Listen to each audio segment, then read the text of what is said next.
naik sampai lewat jalur air, jalan situ malam.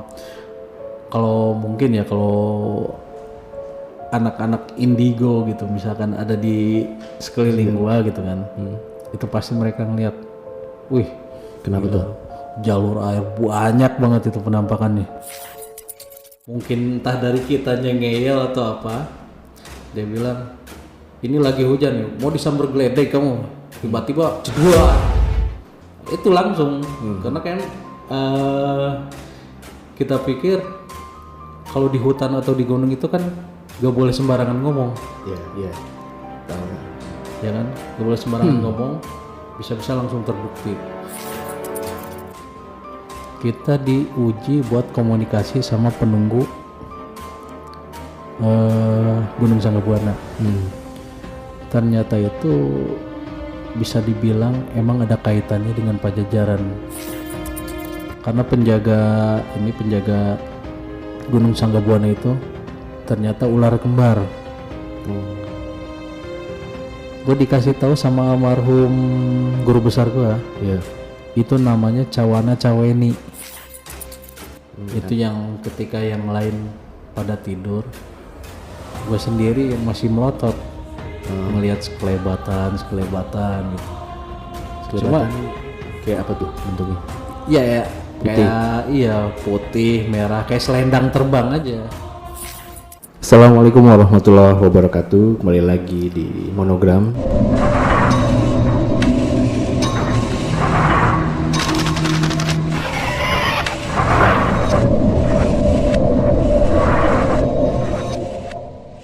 Dalam segmen Ngobrol Mistis bareng gua Pepep.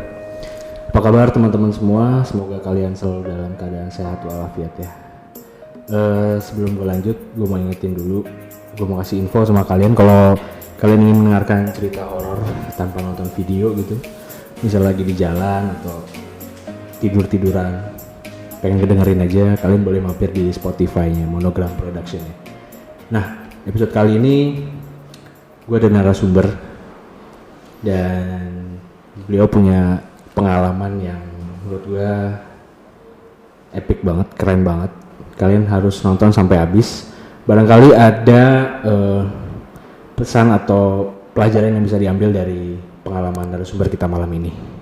Kalau gitu kita langsung saja menyapa narasumber kita, Bang Fajar. Assalamualaikum warahmatullahi wabarakatuh. Waalaikumsalam. Apa kabar Bang? Alhamdulillah sehat baik. Masya Allah. Ini kalau kurang nyaman boleh dimajuin dikit kali. Enggak apa-apa. Ya. Katanya punya pengalaman. Ya sedikit banyaknya ada sih malah. Saking banyaknya tuh. Sedikit banyaknya itu pengalaman. Ini kira-kira apa yang tanya nih? Pengalaman seputar mana nih? Horor. Ada katanya tadi kita sempat ngobrol saat pendakian ya. Iya. Saat pendakian boleh diceritain ke kita. Mulai dari awal ya. Dari awal. Jadi kita dengarkan dulu ceritanya Bang Fajar ini, baru nanti di ending kita akan tanya-tanya. Oke. Jadi gini, 2001 ya, 2001. 2001 itu setelah gua lulus sekolah SMA, gua sempat tinggal di Bandung kan. Sempat tinggal di Bandung sampai akhirnya gua kan di Bandung ini kan berpikir mendingan gua ngambil kerja aja di Bandung lah, part time atau apa. Iya. Tapi ditelepon sama orang tua dari Kerawang, sini pulang besok daftar kuliah. Oke. Setelah pendaftaran kuliah itu gue udah masuk dong, udah ngikutin ospek apa gitu. Nah gue ngikut ekstrakurikulernya karena gue tertarik ke pencinta alam. Oke. Gue ikut gabung di Mapala Unsika ya, di Mapala Ska. Ikut diklat itu sekitar tahun 2001 bulan November. Bulan November. Nah, ikut diklat, gue udah di lapangan udah susah payah, cuma pengen mendapatkan slayer apa namanya? Ini. Kalau kata pramuka tuh kacu. Iya. Kayak gitulah. Cuma pengen dapetin itu ya kita harus memang benar penuh perjuangan, pengorbanan kan. Nah, ada satu kita hampir 1 minggu lah di gunung. Tapi yang kita masuk itu waktu diklat itu di Gunung Halimun. Gunung Halimun. Gunung Halimun. Itu pertama kalinya Daki. Gunung Halimun itu kan perbatasan mana ya, lupa sih itu. Pokoknya antara Bogor, Sukabumi, Cianjur. Kita emang naik lewat jalur Sanggabuana. Jalur Sanggabuana turun sampai akhir turun tuh di Curug Bandung. Nah jadi pas pertengahan gua diklat itu ada dari senior kita ngambil gambar. Tapi itu kan emang jangan diinin ke publik gitu kan. Emang itu khusus internal aja. Nah itu ngambil gambar, kita berjejer itu di tempat penebangan illegal logging tuh. Di situ kan. Kita berjejer situ diambil gambar. Sampai dulu itu sempet hujan deras. Ada mentor, gue nyebutnya mentor ya, karena di diklat ini kan ada yang namanya mentor setan dan dewa. Mentor dewa. Nah, bedanya apa tuh? Kalau mentor dewa itu fungsinya itu bukan fungsinya apa namanya? Mereka cuma bisa memotivasi aja, biar kita nggak down atau apa. Jadi pemberi semangat gitu. Iya.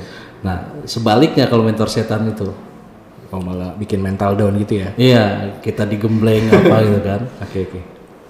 Itu pas tengah hari itu kebetulan hujan. Emang hujan deras. Ya, kebetulan di puncak. Awalnya emang di situ ya. Ada mentor setan tapi yang perempuan. Mungkin entah dari kitanya ngeyel atau apa. Dia bilang, "Ini lagi hujan nih, mau disamber geledek kamu." Tiba-tiba jedar. Itu langsung karena kan kita pikir kalau di hutan atau di gunung itu kan gak boleh sembarangan ngomong. Iya. Tahu ya. Ya kan, gak boleh sembarangan ngomong, bisa-bisa langsung terbukti. Nah setelah mentor setan itu ngomong begitu, dia langsung diem. Ya kan, langsung diem. Malah dia sendiri ya. Iya, dia malah dia sendiri yang mikirin kenapa gue ngomong begitu, mungkin dalam hatinya kayak gitu kan. Nah, setelah dari situ kita percepat lah ya. Setelah lulus gue jadi anggota Mapala. Tahun 2002 gue kebetulan jadi panitia. Iya. Di panitia itu sih belum panitia diklat ya, gue belum ngerasain hal-hal mistis di situ kan. Oke. Emang jalurnya dia masih di Sanggabuana. Nah 2003 baru dimulai di situ. Jadi baru ada pengalaman mistisnya di tahun 2003. Iya, di 2003 ini pengalaman mistis gue ya. Itu di 2003 kebetulan gue kalau nggak salah jadi bagian dankes. Ya kan. Jadi bagian medis. Ya. Bagian medis. Tadi kan di bawah gue udah cerita sedikitnya kan.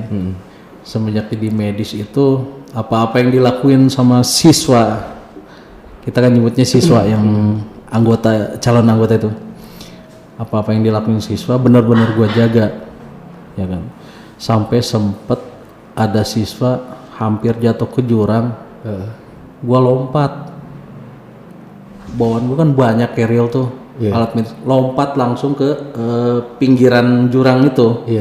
Karena menyelamatkan si siswa tadi. Karena ngejaga dia kan, sampai gue merosot lo jatuh tuh, merosot ke jurang. Jadi mempertaruhkan nyawa juga ya, Bang Fajar? Ya bisa bilang gitu, tapi ya lumayan sport jantung juga masalahnya. Sport jantung di situ. Malamnya gue kan perhatiin, gue senterin, ya kan, takut kena ini loh, apa namanya, hewan-hewan malam tuh kayak pacet apa. Karena waktu di 2002 gue sempet ada siswa yang kena gigit pacet. Kalau di badan, di tangan masih mending lah. Ini di mata, pojokan mata loh. Waduh, pojokan mata. Repot juga gitu ya. Ya gimana ya, kawan-kawan juga di sana juga sempat ini kan sempat apa namanya, kerepotan ya, mau nggak mau pakai bako. Ini rokok, ya kan. Tembakau, tapi bukan abunya, Iya. Basahin, Yang utuh gitu. comot langsung, airnya lepas juga. Tuh. Pojokan mata lo gimana lo rasanya tuh? Di situ malamnya itu gue mulai ini loh sempet hampir kecewa juga gitu kan sama panitia apa gitu kan. Itu gue sempet ditinggal. Di Sangga Buana itu kan ada puncak patok sama puncak makam. Puncak aslinya tuh puncak patok. Sempet ditinggal gue tanpa senter. Tanpa mereka sengaja sebenarnya mungkin ya. Nggak paham juga karena yang gue tahu kan di situ ada gubuk. Iya. Temen gue ada di situ satu orang gitu kan. Gue nyamperin ke sana, ternyata temen gue udah nggak ada di situ. Tinggal gue sendiri.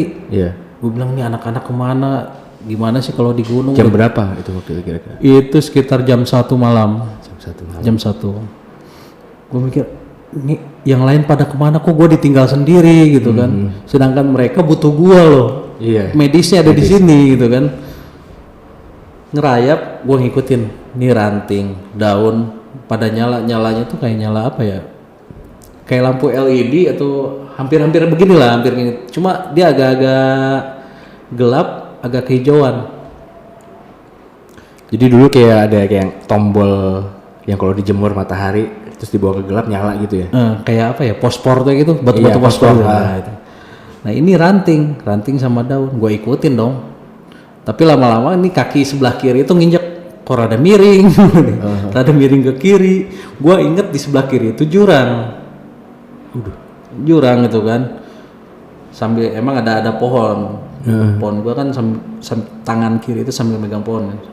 Tapi itu gelap. Gelap banget asli. Mata gue aja nggak bisa nembus kecuali yang ini yang nyala-nyala ini. Nyala-nyala ini. Iya. Gue diem dulu aja sini lah. Gak lama pada nyusul ke atas. Itu yang nyusul cuma satu orang sih. Senior gue yang nyusul. Itu gue sempet marahin seniornya. Senior sendiri gue marahin. Pas begitu ketemu Bang Fajar. Iya. Gue bilang kira-kira lah. Gue awal naik gue dibekelin senter, kan? Iya. Pas mau pada turun senter gue mana? Gue bilang malah diambil lagi. Itu kecewa situ. Nah itu kalau nggak salah mau malam terakhir pas diklat tuh. Berarti turun, kondisi udah mau turun nih? Enggak. Kita masih di puncak. Masih di puncak. Jadi kita emang penyematan alma mater atau apa di situ kan. Di situ. Gue sempet turun bantu panitia kan. Iya. Buat styling apa, bantu panitia. Nah entah kenapa gitu kan. Gue lihat, loh ini kok pada turun semua, siapa yang jaga tenda di atas, gue bilang. Iya. Akhirnya mau gak mau gue pergi sendiri ke atas. Tapi dalam keadaan gue pegang senter. Gue naik ke atas. Ini semua senior pada di bawah semua, gue sendiri di atas. Itu kabut udah mulai turun, emang rada-rada gerimis sih. Kabut udah mulai turun. Gue senterin setiap tenda, gue senterin takut ada orang masuk. Karena kan dekatan sama puncak makam tuh, banyak orang ziarah, takutnya ada yang masuk. Oke. Ya kan? Gue center itu nggak tembus karena udah kalangin kabut. Ya. Nah, percaya nggak gue diemnya di mana? Ngecampnya. Gimana? Persis depan kuburan, tapi kuburan itu udah ngebatu. Kuburannya? Udah ngebatu. Kalau kita batu kan pasti diukir-ukir lah, diperbagus. Ini batunya nggak beraturan aja. Hampir 2 meter tuh makam. Gue di situ aja. Banyak. Satu doang. Satu. Keramat apa? Nggak paham gue, nggak paham itu. Nggak paham. Yang pasti itu setelah gue turun dari situ, 3 malam gue mimpinya yang begitu terus. Gue jalan di tengah hutan, ya kan. Itu emang jalanan udah kayak aspal itu kan. Jadi bentuknya kayak pertigaan. Nah di tengah-tengah pertigaan itu ada makam yang itu. 3 malam berturut-turut gue mimpinya itu terus. Seperti diberi apa ya? Tanda atau wangsit atau apa gitu? Nggak paham juga gue. Nggak paham juga. Nyampe sekarang belum ketemu jawabannya. Sampai gue dikasih mimpi apa ya? Pas di tanjakan 2 jam itu, gue seolah-olah emang Di mimpi itu gue lagi ngediklat. Cuma yang gue ikutin, kok gue ditunjukin ke pohon gede gitu, ada apa gitu. Akhirnya kan di ini gue korek-korek kan tanahnya deket pohon gede itu, gue dapet kayak pusaka gitu, tapi dalam mimpi sih. Pusaka gitu aja 2 malam berturut-turut gue mimpi itu. Apa bentuknya seperti apa? Cincin tapi nggak ada mata kayak batunya, kayak cincin emas tapi ininya kotak. Nah pas gue telusuri di situ bukan mitos tapi flashback ke belakang, ternyata Gunung Sanggabuana ini dulunya kalau disebut patilasan gak paham juga ya, tapi informasi dari narasumber sana tuh ini dulu tempat lalu lalangnya prajurit kerajaan Pajajaran saat mau menuju Pakuan. Oke. Pakuan Bogor kan? Iya, Pakuan Bogor. Nah, ada di situ satu makam yang disebut makam Mbah Berang. Mbah Berang kan, kalau orang situ nyebutnya Mbah Berang. Mbah Berang itu kalau gua prediksikan emang dia salah satu prajurit dari Pajajaran juga, cuma yang ketinggalan sama prajurit lain. Oh, berarti dia yang terakhir mungkin ya? Iya, terakhir bisa dibilang tertinggal. Tertinggal. Yang lain udah kemana, dia masih di situ. Apakah itu makam yang tadi? Itu ada makamnya tuh bukan. Kalau itu yang kan puncaknya. Ini yang pas di kaki gunungnya. Oh, di kaki gunung. Ada makamnya di situ. Banyak yang jarah juga di situ. Makanya setiap malam satu soro itu semua yang pencinta alam, pencinta lingkungan situ naik semua ke area Gunung Sanggabuana. Karena di situ mereka jaga setiap pos. Karena pas malam satu soro itu pasti ada penjara yang ngambilin getah kemenyan loh. Karena di Sanggabuana itu banyak pohon kemenyannya. Pohon kemenyannya. Jadi kan bisa kelihatan dari getahnya tuh. Getahnya tuh kalau nggak salah warna coklat bening. Coklat bening ya. Jadi setiap jalur itu kita naik itu kanan kiri itu pohon kemenyan. Ya? Iya, pohon kemenyan. Nah, pengalaman gaib yang selanjutnya gua dibawa di 2005 loh. Oke. 2005 sih gua udah jarang naik. Terakhir 2010 lah. Di 2010. Tadi juga sempat gua ceritain. Gua di sana disuruh jadi mentor. Gue jadi bingung ya, gue ceritain nih. Jadi bingung. Sebelum 2010 berarti 2006, 2005 sebenarnya gue udah lulus kan. Iya. Udah lulus kuliah, tapi masih diminta buat ngawal anak-anak diklat juga. Iya. Cuma anehnya ada satu nih. Gue yang sering naik ke Gunung Sanggabuana sempet diejek sama teman-teman seangkatan gitu juga. Kenapa? Karena gue nyasar loh. Nyasar? Iya. Itu emang keadaan hujan bisa dibilang disebut gerimis enggak, sebut hujan deras enggak kan? Padahal dari awal 2001 sampai ke 2010 itu maksudnya selama berkuliah itu udah hafal lah ya. Iya. Gunung itu ya. Nah ini anehnya gue dibawa nyasar. Gue ikutin panitia. Gue panitia kok bisa nyebrang kali gitu kan. Gue nggak ngeh di situ, nggak ngeh gue ikutin aja. Akhirnya ujung-ujungnya rombongan berapa orang waktu itu? Rombongan 6 orang. Sama gue berarti 7 orang kan? 7, oke. 7. Gue naik, jadi gue yang mimpin depan. Tadinya gue paling belakang, gue yang di depan. Naik terus. Ini satu bukit. Pas bukit kedua, nah gue bingung di situ. Ini di mana? Gue bingung nih. Kok ada suara gonggongan anjing sebelah kiri. Setahu gua gonggongan anjing itu sebelah kanan. Aliran sungai itu sebelah kanan. Gua mikir terus gelap kan. Ini waktunya siang, malam? Malam. Seharusnya kan kita udah nyampe ngecamp itu di sana itu paling maksimal itu udah jam 12 udah di situ. 12 malam tuh. Karena kan siswa-siswa ini kan perlu makan apa gitu. Iya betul. Terus panitia termasuk gue bareng sama gue semua. Itu bareng sama gue semua. Nyampe naik nih panitia, bang ini kemana? Lah gue nggak tahu, gue awalnya ngikutin lu, kenapa jadi gue yang mimpin? Gue bilang kan, kenapa gue mimpin? Coba lu periksa lagi ke bawah, benar ke jalurnya? Gue bilang, masanya 2 bukit loh, 2 bukit.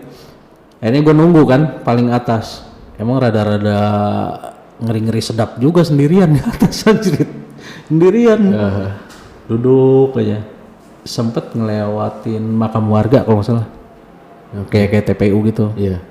Ngelewatin makam. Naik 2 orang yang diantar. Bang bener kita nyasar. Yaudah kita turun lagi. Padahal treknya hanya itu aja jalannya. Seharusnya kita lurus. Ini kita ngambil kanan. Yang memilih kanan panitia itu. Nah pas udah nyebrang sungai gua yang mimpin jadinya.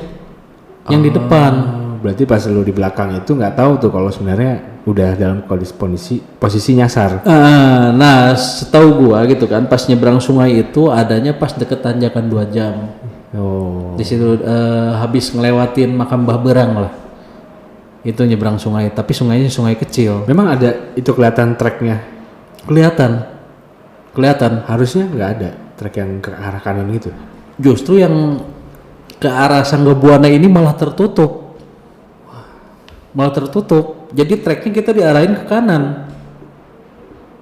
Ini nyampe merinding sampai merinding loh. Apa ini nggak ada yang mungkin pas belum naik ada yang nggak paham juga gue tuh, karena selama itu panitia yang di depan gue. Nyampe akhirnya kata gue, setahu gue nyebrang itu air sungai itu cuma sebatas mata kaki. Ini sepaha loh gue nyebrang, sepaha bener gue nyebrang. Gue turun balik lagi sama rombongan tuh, baru ketemu tuh jalurnya. Ternyata patokannya apa tuh? Pohon pisang. Tapi di pohon pisang itu jalurnya anehnya ditutup, kayak ketutup lah atau nggak tahu lah mungkin. Walau alam ya makhluk di situ atau apa. Kita sempat ditutup juga. Akhirnya kita milih jalan itulah, terobos kan, ketemu sama yang lain. Nah dicengin saya di situ. Lu ke Sanggabuana udah berapa kali sih masih nggak hafal juga? Mampus gua, malunya minta ampun gua mau nyebut apa panitianya yang bawa gua nyasar gitu kan, nggak enak ya. Ya mau nggak mau gua karena bisa dibilang paling senior lah ya, udah lulus ya makanya. Nah itu pas di sana itu akhirnya apa ya namanya, gua nyampe di sana hampir jam 3 pagi. Hampir jam 3 pagi di pas berapa ya? Yang pas nyasar itu. Nyampe ketemu sama anak jam 3 pagi. Saya kena apalah. Mau nggak mau gue kan nama senior juga di push up kan, dihukum. Kalau sistem mereka seri. 1 seri itu 10. Iya. Ini berapa seri? Kita dapat 5 seri. 50. Iya. Udah capek nyasar. Disuruh sekarang posisi push up ini kayak gimana kalau di lereng gunung? Gimana tuh ya? Jalurnya kan miring. Waduh. Jalurnya miring. Berarti terbalik dong ya? Nah kita push up itu nggak boleh lepas beban. Masih bawa segala logistik apa harus nempel di badan sambil push up gitu. Gila. Ya hampir sama kayak inilah apa namanya militer. Kalau kayak di Wanadri itu awal-awal di apa namanya di diklat itu sama militer. Wanadri juga sama. Kalau Wanadri kan hampir sebulan tuh diklatnya. Ya kan? Nah ini yang di 2010. Di 2010 terakhir gua kan, gua diajak. Ternyata wah, gua sendiri mentor dewanya nih. Yang lain mana senior gua? Masa gua sendiri? Itu kita jalurnya awal jalur Rungking. Di Rungking. Di situ kan ada penjaganya, namanya Mbak almarhum ya. Dulu masih ada almarhum Bakoman. Almarhum. Dia emang punya anjing gitu kan. ternyata di sana juga ada yang ziarah juga di daerah situ. Itu yang ketika yang lain pada tidur, gue sendiri yang masih melotot ngelihat sekelebatan gitu. Sekelebatan kayak apa tuh bentuknya? Ya putih. Kayak putih merah kayak selendang terbang aja. Kayak selendang terbang. Nah pas paginya itu ada peziarah di situ, 3 orang kalau nggak salah, yang ibu-ibu 1, 2 orangnya yang ini, yang bapak-bapaknya tuh. Dia cerita begini, loh saya bilang malahan semalam saya ngelihat itu sekelebatan kayak selendang itu. Tapi sosoknya nggak kelihatan? Nggak kelihatan, jadi ada 3 loh, biru, merah, putih. Ya kan? Itu. Oh itu yang mampir ke saya semalam, kata si bang itu. Yang terbang itu yang mampir ke saya semalam. Lo berarti gue bukan halu dong. Iya. Makanya gue anggap biasa tuh. Terbang apa atau mata gue kurang tidur. Padahal semalam itu juga gue udah mulai kena gejala hampir kena hipo loh. Pas malam itu yang lihat seperti itu. Nah, hampir kena hipo. Maksudnya kayak kepala tuh kayak berat banget kan. Iya. Terus hidung udah mulai mampet. Tapi anehnya pas siang biasa lagi. Kan biasanya kalau orang kena kena gejala itu kayak flu gitu kan, flu berat begitu kan biasanya berhari-hari. Ini mah siangnya biasa lagi. Normal, nggak kepala nggak sakit gitu. Iya, akhirnya jalan lagi tuh. Sore kita jalan lagi, malamnya ditanjakan 2 jam, kejadian lagi begitu. Ini kita udah buka tenda, gue bilang gue istirahat duluan ya. Malah di situ gue belum makan, belum apa gitu kan, karena emang nggak terlalu nafsu kan. Gue tidur duluan, kepala sakit banget. Gue bangun di jam itu gue istirahat itu sekitar jam 11. Jam 12 gue bangun. Yang gue cari apa? Balsem. Gue cari balsem. Ada balsem nggak? Semua kan sibuk nyari balsem kan. Kayaknya ada balsem yang kemasannya lumayan gede lah. Iya. Kan biasanya orang kalau ini sedikit cuma diolesin. Gua sama balsemnya gue colekin begini, sampai kayak sabun colek begini. Gue olesin ke hidung semua. Itu nggak kerasa banget. Nggak berasa sama sekali. Nggak berasa sama sekali. Yang biasanya kan balsem ada aroma mintnya itu kan. Iya. Ini nggak berasa sama sekali. Badan udah menggigil. Masa iya, gue bilang gue sering naik gunung, baru kali ini gue kena hipo. Itu tinggi juga ya gunung? Kita belum naik ke puncak. Masih bisa dibilang masih di kaki bukit lah, kaki gunung di situ. Itu karena dekat kita cuma selangkah 2 langkah udah tanjakan 2 jam. Tanjakan 2 jam. Tapi anehnya paginya gue normal lagi. Nggak flu, nggak apa, normal lagi. Itu berapa hari? Apanya? Pendakian? Hampir seminggu. Kalau nggak lebih tepatnya 5 hari lah. 5 hari. Nah malam ketiga gue kumpul tuh istirahat. Jadi siswa itu kita ajak kayak akrab lah gitu kan. Akrab ya, malam akraban. Jadi yang ngumpul di situ mentor dewa semua. Nggak ada mentor setan, nggak ada. Mentor setan biarin sono lagi evaluasi gitu kan. Iya. Mentor dewa yang ini termasuk gua kan. Gua udah pakai tergos, gua tutup. Gua bilang ini mulai bereaksi lagi nih begini. Padahal gua depan api unggun. Api unggun lumayan gede juga kan. Iya. Mata udah berat banget. Gua tidur duluan. Pagi gue ke tenda tuh, tenda dom, gue tidur. Cuma di situ gue tidur nggak sejam 2 jam, 15 menit langsung bereaksi. Itu keluar tenda itu, tangan gue langsung begini, gemeter banget. Gue nyamper ke tempat api unggunnya mentor setan itu, gue di situ. Gak kerasa itu api, sumpah gak kerasa. Hidung udah penciuman itu udah nggak ke inilah. Gue udah ngecium apa gitu kan. kepala berat sampai subuh gue paksain.